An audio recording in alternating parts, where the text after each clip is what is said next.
It all began in the summer of '95 when I was 14 years old when I started shooting heroin. I had no father, and my mother was an abusive wretch who had rather die than spend a single minute around. After several months of smoking crack, a girl that I knew introduced me to heroin. She got the needle ready, put it in my arm, injected the liquid, and holy shit, it was the best feeling ever. It was like a full body and mind orgasm times 1,000. I don't know, you really have to experience it yourself to comprehend it. Anyway, after several years of shooting dope and working a shitty job at a convenience store, in 2003, a friend of mine, who we'll call B, hit me up telling me that he knew a guy who had this drug that could produce euphoria more powerful than the first time he tried heroin. He told me that this guy was not only the biggest crackhead west of the Mississippi, but he also had ready access to all different types of drugs, from volatile inhalants and stimulants like top quality meth and coke, all the way to research psychedelics, entactogens, and deliriants. During this time, the only drugs that I had used so far were heroin and oxycodone. I was interested, so I asked what the drug was. He just chuckled and said, "You'll see," as he beckoned me to his car. I had the day off, so I got into his car and we drove for about an hour until we arrived at an older house with an old Ford pickup parked in front of it. We got out and went to the front door and knocked. This guy, C, who looked like a disheveled version of Norman Reedus, answered the door. He was obviously hyped up on some kind of stimulant as he began speed talking about a hydrocarbon that feels like heaven while looking up at the sky. I began laughing at his odd behavior as we walk in. I asked him what this drug was and he ran out of the room and came back later holding a canister with the text R22 on it. He said it was called Freon and said that it was like a combination of heroin and PCP, minus the psychosis and mania. He handed me a balloon and told me to connect the balloon to the canister. Ignoring the giant-ass "do not inhale" sign on the front of the canister, I did so, and he then said to put the balloon to your mouth and begin exhaling and inhaling like you would with nitrous oxide. I detached the balloon and began huffing. I took a hit, and holy shit, this stuff was like the rush I got from my first heroin injection multiplied 100-fold.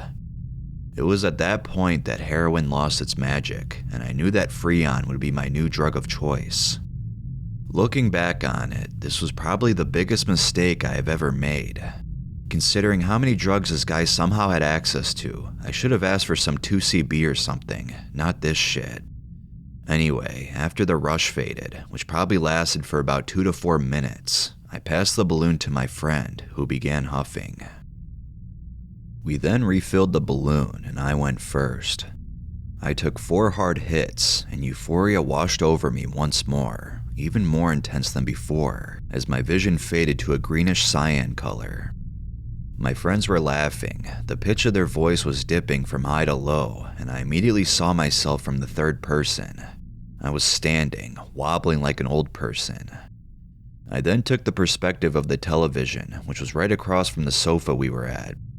Everything suddenly turned to a red color as B jumped atop the sofa and yelled, "I'm the king of the world!" and then jumped off, falling on his ass and making a loud-ass bang in the process.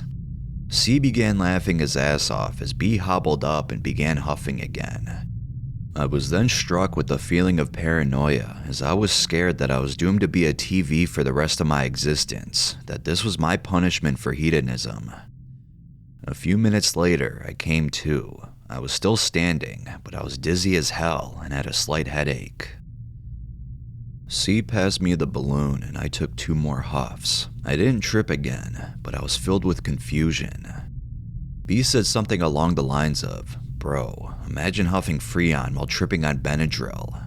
Though I knew what Benadryl was, my Freon-riddled mind had no idea what he was talking about, so I responded with, "Benadryl? What's Benadryl? Benadryl? Benodrel? Wait, no, I bent a drill." The rest of the night went on like this, as I took about a dozen or so more hits, but not in succession. I probably would have died if I took 12 hits in a row. A few hours later, B drove me home as a tingly feeling radiated throughout my body. The next day, I craved Freon more than I ever craved heroin. I craved this Freon so much that I would be willing to be flagellated, crucified, then boiled alive 5 times over just to get it. I did some research and found out that Freon was easily accessible through AC units. I called up B and told him to meet me at the local church. The church had multiple AC units as it turned out. We went there and began huffing. I took 5 hits and I felt a euphoric rush accompanied by a feeling of shrinking at an extreme speed. I shrunk down to the size of a quark. Everything around me looked completely alien as I took the size of an elementary particle. It looked absolutely stunning and I wanted to stay there forever. I wandered around for a few hours, but then some other quarks came over and began talking to me. "Holy shit, where did you come from?" one of the quarks exclaimed. "Dude, what the hell are you doing? Why the absolute fuck would you inhale hydrocarbons? What the hell is wrong with you?" another exclaimed. The quarks were right. They were trying to help me. I knew what they were saying and I knew they were right, but I didn't care. The euphoria was too much. I then began growing again, and I was horrified that I would no longer exist in that perfect world I was in. After the trip ended, I found myself lying on the pavement, looking up at the sun. I got up and looked at my watch. It had only been 2 minutes, even though the trip felt like it lasted hours. I hobbled over to the AC and started huffing again. I took 6 hits and looked behind me. There was an 18-wheeler parked by the church, and it suddenly transformed into a giant robot. The robot began laughing at me for how stupid I was and how I would go nowhere in life, all while bearing the most terrifying grin I'd ever seen on any living thing. Then, just like that, the trip ended. My next experience happened 2 days later. I had bought myself a canister of Freon R22 and some balloons. As soon as I got home, I unboxed the canister and began huffing. I took 7 hits. Euphoria hit me as usual, and everything took on a 16-bit look. I became confused as I interacted with the things around my house. Every time I touched the wall, there was a pixelated ripple effect on it. Same thing with everything else I touched. I walked over to the bedroom and opened the door. The entire room was still 16-bit, but it was in a black and white color. There was a person who sort of resembled Toad from Super Mario sitting on my bed. He told me, "You're locked to the cold. Please end this." I didn't know what he meant. Suddenly, everything began fading, and after 10 seconds of blackness, I heard the Toad guy yell, "Don't wake up! Don't wake up! Don't wake up! Awaken or cease to be! Don't wake up! I beg of you!" I woke up, picked up the balloon, refilled it, and started huffing again. After 2 huffs, I heard a knock on the door. It was B. I let him in and gave him a balloon. We then began huffing. I took 6 hits, and another trip began. I felt a euphoric rush and noticed that my PS2 took on a human shape like the 18-wheeler did and began dancing. I looked over to my friend and told him that he had to see this. He looked at the dancing PS2. I then began laughing. I was laughing so hard I could have had a stroke. After several minutes of laughing, the trip then ended, as did the euphoria. I started huffing again and a new trip began. The PS2 was still standing there, talking to me. It said, "You are," and then said, "Here are we," in a loud, booming voice. I turned around and walked out of the home. I looked up to the sky and saw a shit ton of UFOs and aliens slowly falling to the ground. The aliens pulled out laser blasters and began destroying the cars and homes. I sat there, watching the destruction happen. Suddenly, the trip ended, and I had the worst headache ever, accompanied by severe rebound anxiety. I began huffing again, and this time, I actually passed out. This next experience was the last Freon trip I had. This time, I was with some friends of mine, including B, at a house party near my home. Most of the kids there were in college, but some were still in high school. Most of them weren't doing any drugs, but the ones that were using more tame drugs such as beer, MDMA, cocaine, or LSD. Meanwhile, B and I, as well as 2 others, were huffing Freon in the backyard near a bonfire. I took 10 hits in succession, everything went black, and then my vision faded from blue to red about 50 times, and then I found myself in what looked like a hallway. The walls were made of metal and the floors were black. I turned around and saw about a dozen dark red figures. They began talking, one after another. The first one said, "No." The second, "Cursed." The third, "You doomed yourself." The fourth, "Why did you kill us all?" I was terrified. I thought these beings would kill me.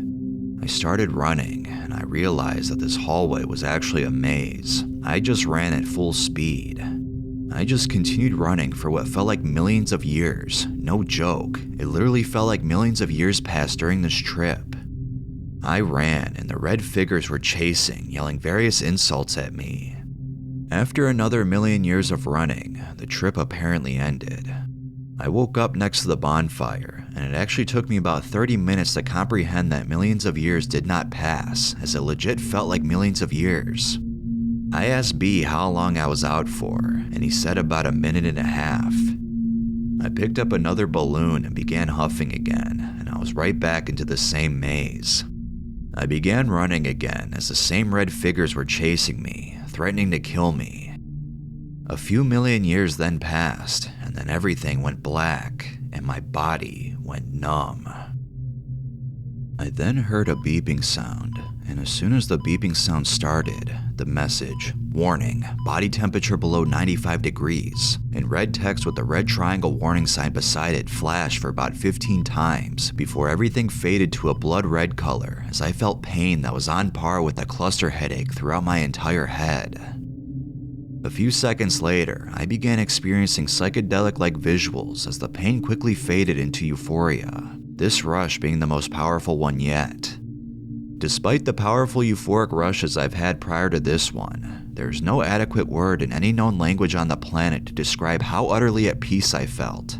Then it clicked in my head that I was dying. I just laid there, ready and excited to accept my fate. Then, a moment of clarity hit me. I didn't want to die. I was only 22 years old. I know I was hopelessly addicted to shit, but I still had potential, so much to do. Faintly, I heard B yell, "Shit, shit, shit, he's foaming, call an ambulance now." I then heard echoed yelling of what sounded like paramedics yelling a bunch of medical jargon. I still couldn't see, but the feeling of relief was unreal. I woke up in the hospital. The doctor came in a few minutes later and told me that my lungs were nearly destroyed and that my internal body temperature was only 79 degrees, a dangerously low level. And had I gone without treatment for even a few more minutes, I would have died from cardiac arrest or a brain freeze, a literal brain freeze. He then asked me how many times I had huffed Freon, and I told him that I lost count, that it was so addictive that it was impossible to keep track. He then told me that it was nothing short of a miracle that I didn't die from hypothermia, internal frostbite, or hypoxia, and that it was also a miracle that I was still able to think and talk coherently, considering how many brain cells perished during my huffing sessions. It was also a miracle that I didn't fall and fracture my skull or some shit while under the influence. He then said due to my addictive personality that I should check into an addiction program as soon as I'm discharged. I met B at the same program and told him that I was quitting Freon and heroin. He said he was doing the same. My psychiatrist prescribed low-dose benzodiazepines to deal with the anxiety from withdrawal, and the addiction program went well. I still got cravings, but they aren't as intense as they used to be. I was eventually able to get off the heroin and the Freon and got myself a job and a car. I'm doing pretty well for myself now, and me and B are still friends. As deadly as Freon was, it taught me an invaluable lesson, a lesson I should have learned long before I touched it, and it gave me one of the most precious gifts that one could ask for, a chance at a new start. I've been clean of heroin and Freon for over a decade now. I still enjoy drugs, however. I smoke weed once a week and pop the occasional acid tab or 2CB tablet, but I no longer shoot dope or huff dangerous hydrocarbons. Take this from me, Never huff anything. Never, ever huff anything, period. Use literally anything else. Sniff some coke, shoot some ketamine, smoke a joint, or pop a molly. You're better off doing any other drug than huffing volatile solvents. I learned that the hard way, and it could happen to you. Again, never huff anything. Your body will thank you. Trust me.